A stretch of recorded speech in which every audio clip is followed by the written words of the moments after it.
Seja bem-vindo mais uma vez ao canal Contabilidade Sem Drama, onde a gente tenta explicar os fatos do dia a dia, o que vem acontecendo nas empresas, o que vem acontecendo na economia, sempre com uma ótica financeira, uma ótica contábil, uma ótica, algo muito mais palatável para você.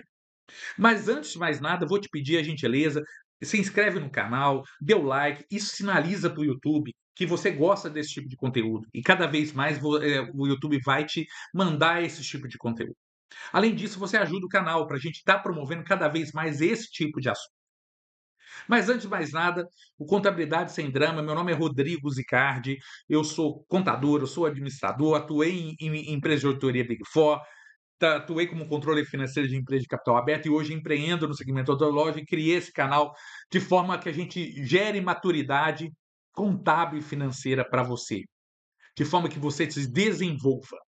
Tá? E hoje a gente vai falar de um tema muito importante no dia a dia das empresas: estoque. Estoque. Como não perder dinheiro? Às vezes você vai estar me perguntando, Rodrigo, mas estoque é o essencial para a empresa. Como assim, como não perder dinheiro? Eu faço minha obrigação do dia a dia, eu vou lá, compro, revendo, faço o processo de cotação, igual você discutiu, falou em outro vídeo aqui. Bom, não estou falando só disso. O processo de 3 cotações para comprar o estoque, o estoque é outro item da operação dessa empresa, é uma coisa do seu dia a dia, é uma coisa normal. Eu estou falando aqui, gente, a partir do momento que você comprou, você está gerindo bem esse estoque, porque depois que a coisa está da porteira para dentro, dizemos assim, quando já passou o estoque para a porteira para dentro, será que você está tendo perda com estoques? Sendo que itens, ao você vender, você está deixando de dar baixa? Será que mesmo o item sem vender, você está controlando eles de forma que você não tenha nenhum desvio de material? Será que você, no controle do seu dia a dia, quando você está vendendo, você está dando baixa no item correto? Será que você está registrando esse estoque pelo valor correto no dia a dia? Será que você está comprando e está girando esse estoque da forma adequada? Será que você, de alguma forma, está vendendo esse item de estoque antes que ele perda valor para um valor inferior ao valor registrado? Bom, gente, as questões são inúmeras de controle de estoque. Não é simples. E cada setor vai ter uma especificidade, perfeito? Existem estoques que têm prazo pré-determinado. Imagine só você comprar uma grande quantidade de um item em estoque e ele sai da validade. Vamos falar aqui o segmento de medicamentos, né? As grandes distribuidoras de remédio, ao comprar um determinado remédio, eles estão controlando essa data de validade da forma que deveria controlar? Ou aqueles remédios que têm que ser mantidos em área refrigerada, né? Será que eles estão sendo mantidos? Será que ele não existe um processo de deterioração? Veja que a complexidade depende de cada negócio. Mas antes de mais nada, vou te mostrar um fato muito relevante que aconteceu no último trimestre para te mostrar como esse assunto é relevante. Veja bem, no último trimestre, o grupo Mateus, supermercadista, muito grande mesmo, que atua lá, principalmente na região nordeste desse país, ele ele foi detectado aí um erro contábil que foi publicado nas informações financeiras trimestrais do Grupo Mateus em 30/9, e tiveram várias reportagens que saíram a respeito. Eu estou falando aqui um pouquinho, né, da reportagem que apareceu aí no site seudinheiro.com, falando o seguinte, né, até o título fala o seguinte, né, baita dor de cabeça. O erro de 1,1 bilhão do Grupo Mateus que custou o dobro para o varejista na Bolsa de Valores. A correção de mais de 1,1 bilhão nos estoques expôs fragilidades antigas nos controles do Grupo Mateus, derrubou o valor de mercado da companhia e reacendeu dúvidas sobre a qualidade das informações contábeis da varejista. Né? E ali ela fala especificamente, ela fala de alguns pontos, né? Olha lá, a varejista identificou que havia erros na forma como os estoques e o custo da mercadoria vendidos eram calculados. Por isso, a empresa corrigiu. Bom, gente, veja que esse é um assunto que não é um assunto simples. Opa, detectou erro e contabilizou uma perda de 1,1 bi. Eu não estou fazendo aqui juízo de valor sobre a administração do Grupo Mateus, sobre o contador do Grupo Mateus, nada disso. Eu só estou falando que olha o tamanho do ajuste contábil que tivemos na conta de estoque do Grupo de Mateus. Uma empresa que é negociada na B3, que é a princípio uma empresa muito grande que tem controles internos estruturados, ou pressupõe-se que ela teria controles internos de forma a não ter esses ajustes contábeis de forma significativa.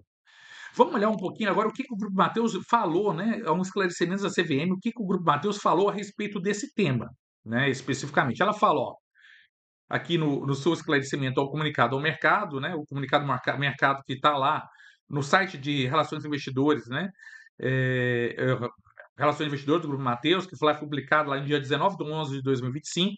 Ele fala o seguinte, né? Entre os diversos temas, ela fala, ó, na ocasião, como detalhado na nota explicativa 3.1, representação dos saldos comparativos CPC 23, a companhia informou que, no contexto de aprimoramento de controles internos e processos contábeis, revisou sua política contábil de apuração dos estoques e dos custos das mercadorias vendidas. Essa decisão considerou fatores importantes, como o crescimento expressivo do volume de operações nos últimos anos, a maior complexidade tributária decorrente da chegada das operações em novos estados da região Nordeste e a diversidade de modelos de operações de seu modelo de negócios, centros de distribuição, atacado, varejo, supermercados, lojas de eletro e e-commerce, que justificaram a revisão de sua estrutura de custeio, tornando mais robusta, integrada e automatizada, e capaz de oferecer maior acurácia, rastreabilidade e consistência na apuração dos custos e formação dos preços de venda. Essa revisão se materializou com a implementação do novo sistema de controle de custos. Veja bem, aqui, gente, ela não está falando. Ela falou o seguinte: peraí. Ela justificou como estamos aqui num processo de aprimoramento, né, efetivamente. Mas, gente, se eu estou fazendo um ajuste contábil, o ajuste contábil decorre de erro ou fraude. Erro é o que? É um ajuste que decorre por fato não doloso, sem intenção. Fraude é por ato doloso. Então, existe sim responsabilidade da companhia por ajustes contábeis realizados. Isso a gente não pode negar, tá? Isso não pode negar. De novo, não estou fazendo inferência de valor. Eu estou discutindo esse assunto do ponto de vista técnico, porque ainda não se elucidou todos os fatos para a gente falar, esse tema é isso ou aquele tema é aquilo, ok? Mas veja bem, então se a- o Grupo Mateus falou o seguinte, né, que a gente, processo de valorização do estoque. Vamos lembrar do conceito de estoque? Estoque é item, estoque é um ativo. E como todo ativo, é um item identificável, mensurável, decorrente de evento passado, fato gerador passado, que vai me gerar benefícios econômicos futuros. Ok? Se ela deu baixa, ele não vai te gerar benefícios econômicos futuros. Para ela ter tido baixa, de duas, uma.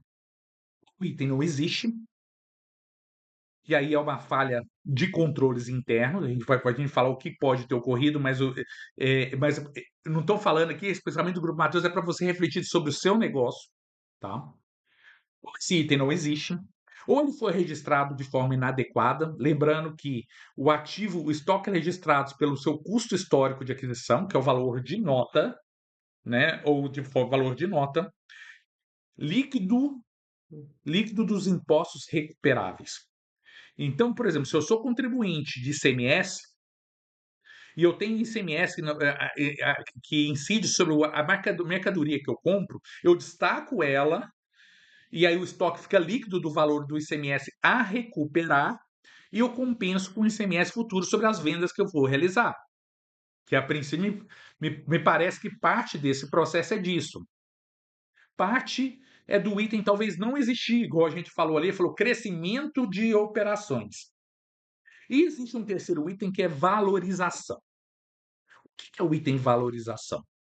Depois de estar registrado ao seu valor histórico, o item ele tem que estar valorizado pelo seu valor pelo valor de custo ou pelo seu valor realizável, dos dois o menor. Então, o que acontece? Se o valor do custo do estoque é o valor de custo menos o valor do imposto a recuperar, esse valor líquido, se o valor do preço de venda que está no mercado ele for inferior a esse valor líquido, existe uma perda de valor. Então aí começam as provisões de perda. Para deixar quê? Para deixar isso no conceito de ativo.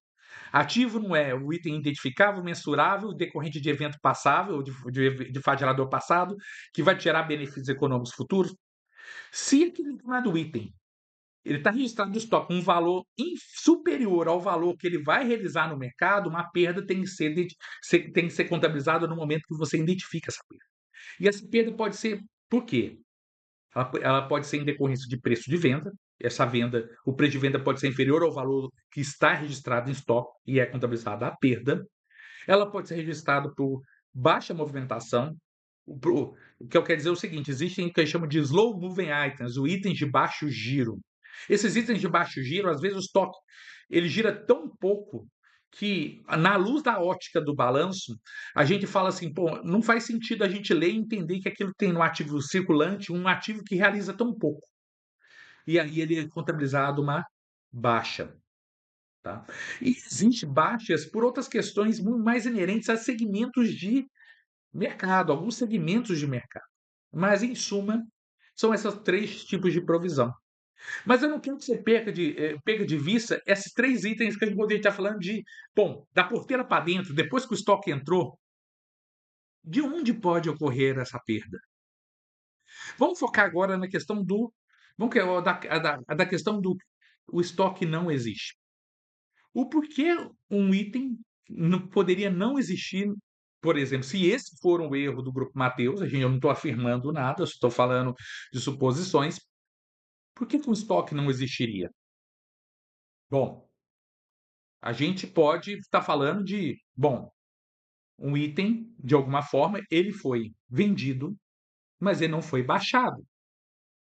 Consequentemente, gente, eu vou estar com o estoque gordinho, porque ele deveria ter sido baixado para nossa demonstração de resultado. A gente falou em outro tema a respeito de demonstração de resultado em outro vídeo. Ele deveria, concomitante, a contabiliza a venda no resultado, na demonstração de resultado, bem como de forma concomitante a gente contabiliza a baixa do custo. Se ele contabiliza a venda e não contabiliza o custo, você concorda que quando eu vendi, eu transferi aquele bem, e eu estou falando de segmento de supermercado, aquele bem, a margarina, o leite, e todos os diversos itens que você vende no supermercado para o cliente. Então eu não tenho como mais obter benefício econômico futuro desse determinado item, porque eu já transferi o controle desse item para o cliente. Consequentemente, ele não pode ser mais ativo. Então, existem erros que a gente vê em empresa onde contabiliza essa receita e não faz abaixo do custo? Existe.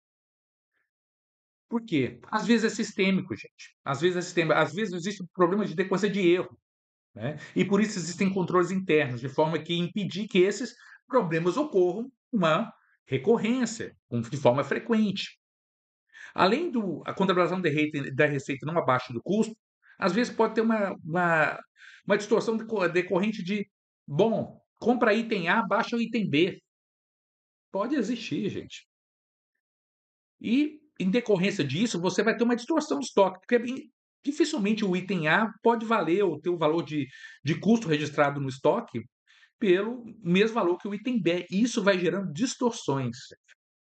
Quando a gente está tendo distorções do que está registrado numa parte A e numa parte B, o que isso ocorre, né, efetivamente aqui? A gente, ao baixar esses itens, quando a gente baixa o item errado, você vai ver na sua demonstração de resultado uma margem de resultado que não te dá informações fidedignas, mas erradas, tá? E aí, como você vai planejar o futuro com base em informações históricas erradas? Esse é o segundo item. Bom, Rodrigo, para evitar que estoques que não existam, a gente não esteja, né, que não estejam registrados no meu balanço, o que a gente pode fazer? Existe um controle interno, que é o contrato que todo mundo deve ter visto aí, ó, nas lojas chamado fechado para balanço, tá? Nas lojas, muito comum no varejo essa fala, né? Fechado para balanço. Mas nada mais é do que o inventário físico. O que é o inventário físico?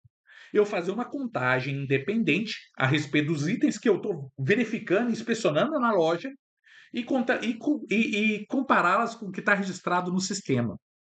Fazer a comparação do um, outro.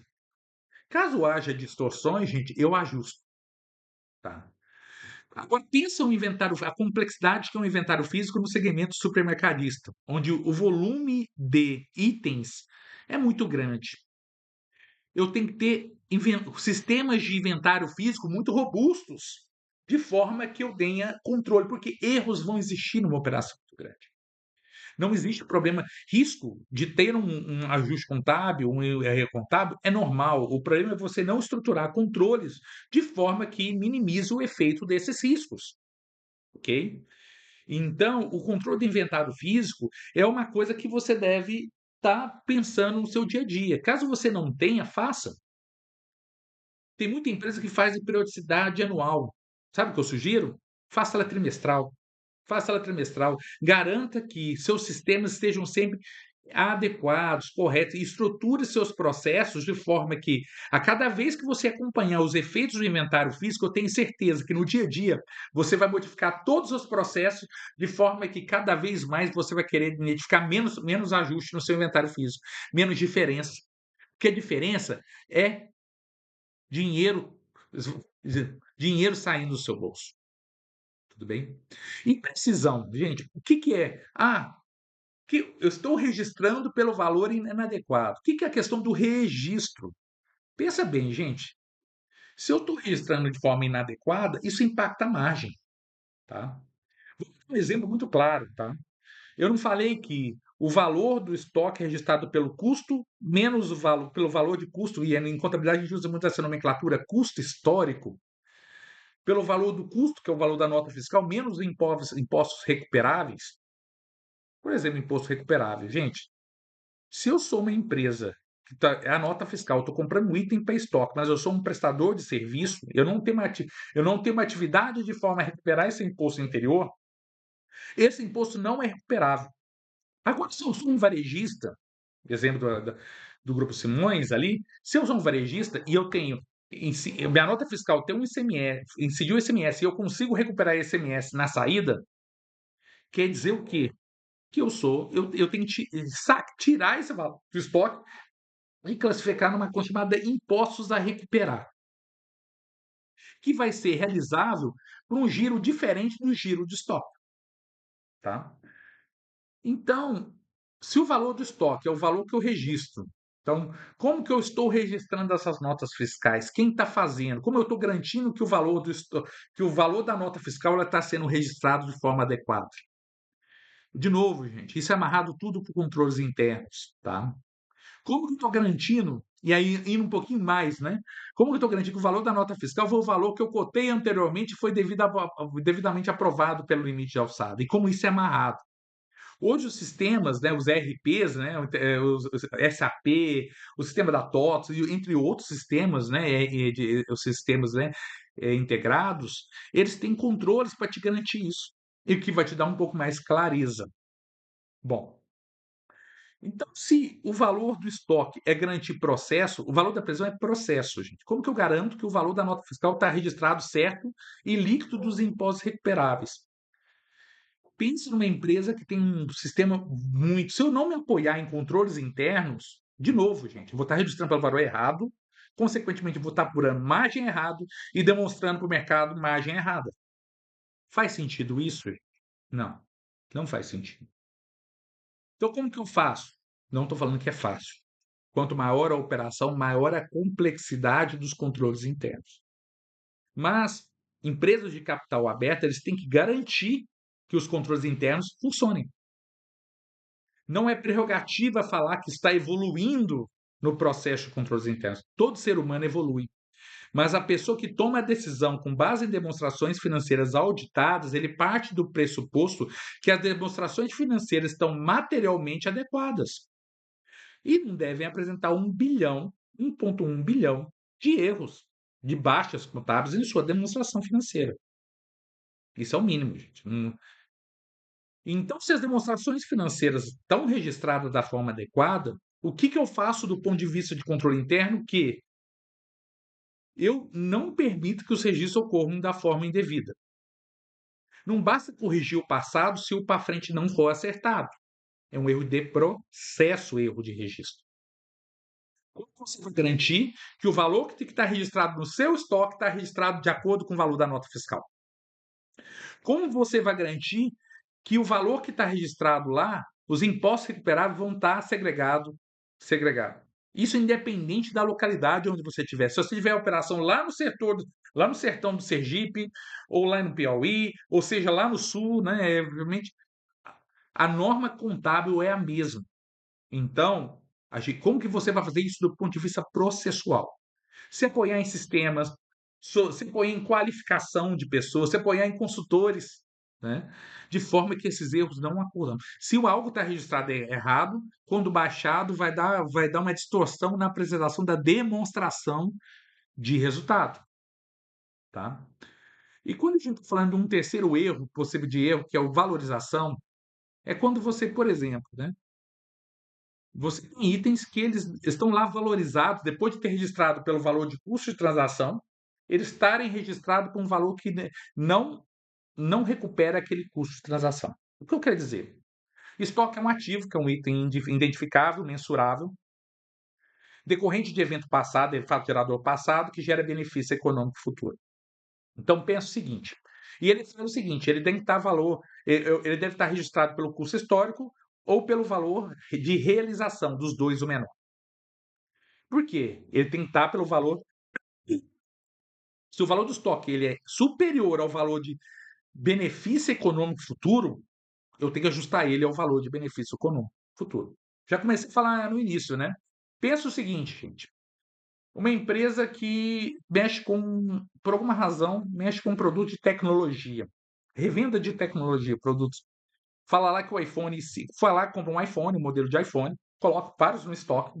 E aí a Apple solta um novo modelo de iPhone, fazendo que aquele valor que você tem em estoque antes valia X, ele vale 50% do valor.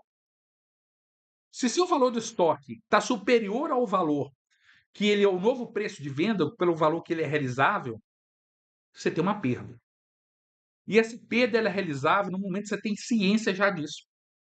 Por quê? Porque você ajusta o seu balanço ao valor realizável, ao que vai te gerar de benefícios econômicos futuros. Ok? Outra perda muito comum é a perda por obsolescência. Tem segmentos que, como de moda, você mexe com moda verão, moda inverno, etc e tal, aquele item para de girar, né? A temperatura das estações do ano faz que aquele item deixe de vender. Será que faz sentido eu ter isso registrado por um valor ali que nem realizado é?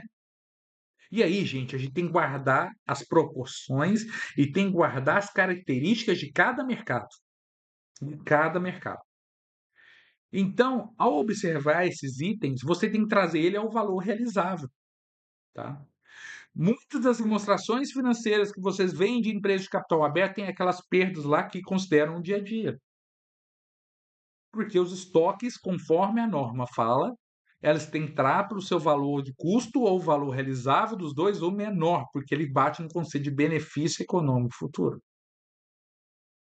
Ah, Rodrigo, mas se o valor realizável for superior ao valor de estoque, é custo ou estoque? Se o valor do custo, o valor realizável é superior ao coisa e você registrou pelo valor do custo, está correto, ele tem que estar registrado por esse valor. Porque quando você baixar esse valor de custo para o resultado, quer dizer que ele é um item que gerou margem. Ok? Se você baixou pelo valor realizável e seu preço de venda é igual ao valor realizável, quer dizer que é uma venda sem margem. Tá claro? E isso dá mensagens para o mercado. Ele falou, peraí, o item de estoque que abaixa, ele fez uma baixa grande de perda de valor de estoque. Será que ele tem um problema ali que não vai me gerar margem futura? Consequentemente, se não gera margem futura, eu não vou ter lucro futuro. Gente, eu estou falando como se a empresa tivesse um item, mas isso acontece com diversos produtos daquela determinada empresa. Então, pensa uma empresa que tem mais de 2.000 produtos de um portfólio de produto, tipo o segmento supermercadista. Veja que os impactos do estoque ou as possibilidades de perda de valor do estoque são tão grandes que a gente tem que atentar com todas essas variáveis. Porque se você não atentar e não ajustar seu balanço de acordo com essas variáveis, a tendência de você estar olhando um demonstrativo errado é muito grande. E aí, você tomar decisão com informações erradas pode te levar para o buraco. Bom, espero que tenha sido útil para você, espero ter agregado, ter aprimorado um pouquinho mais em relação a temas contábeis. De novo, vou pedir sua contribuição. Se você não se inscreveu, se inscreve aqui, dê o like. Isso sinaliza para o YouTube que você gosta desse tipo de conteúdo. Se você não conhece contabilidade, quer conhecer um pouquinho mais, no link desse vídeo também tem o link do nosso curso de contabilidade essencial, contabilidade sem drama essencial, onde você pode entender um pouquinho mais de contabilidade básica, com com noções de exercício, como contabilizar, o que é débito e crédito, de uma forma muito descomplicada, e eu te confesso que isso vai te acrescentar demais, vai aumentar o nível de maturidade do seu conhecimento contábil. Gente, agradeço pelo vídeo e até a próxima. Que você tenha maturidade contábil.